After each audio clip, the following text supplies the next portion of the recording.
My name is Farzad Saidi. I come from Australia. I come visit family in Herat, Afghanistan. But I come with my family, with my brother, to border of Iran. They deport the refugee from Iran. And I come here, see the situation is very, very tough for the refugee. No, they doesn't have a water supplies.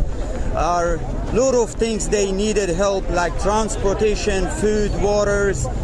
For the kids, like pampers. For the ladies, a lot of things they needed. And I decided to call my friend in Australia to ask for the help. They help like they much can they help the people, and like we made it like much like around like $10,000. About like second time or third time I come here to help like refugee from deporting from Iran, and we bring him today like for 7,000 people food, water, juice. Like for the kids, like we call nappies, and for the ladies, some stuffs. Yeah, that's we do. And I ask for everyone, like they, like for overseas or like any businessman, they can help. Like for anyone, they can help. Like these people, they need it, emergency needed. They need a water supplies. They need a transportation. Anyone they can help, they most welcome today do that. Thank you so much.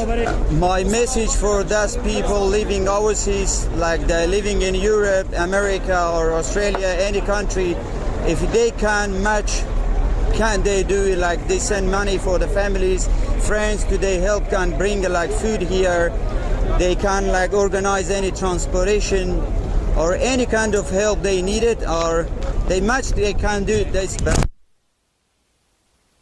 سلام علیکم، اسمم است فرزاد سعیدی. امروز به مقدار 7000 نفر مواد خشک آوردیم، مثلا آب، جوس، بیسکیت، نان روغنی، لوازم بداشتی برای خانوما، پامپرز برای اطفال. این کمک ها از طرف جوانان استرالیا شده که توسط مردم ادرسکن برای مهاجرین تقدیم میشه. چرا اقدام به این کار کردیم؟ چه دلیل؟ ما خودم شخصا یک بار آمدم همراه برادرایم به مرز. ما دیدن فامیلا آمده بودم به ایران. آمدم لب مرز. واقعا وضعیت مهاجرین بسیار سخت دشوار بود. خود تصمیم گرفتیم یک بار خودم شخصا کمک آوردم. 2 بار میشه که توسط دوستانم رفیقان زنگ زدم که کمک جمع آوری کنم برای مهاجرین تقدیم کنم.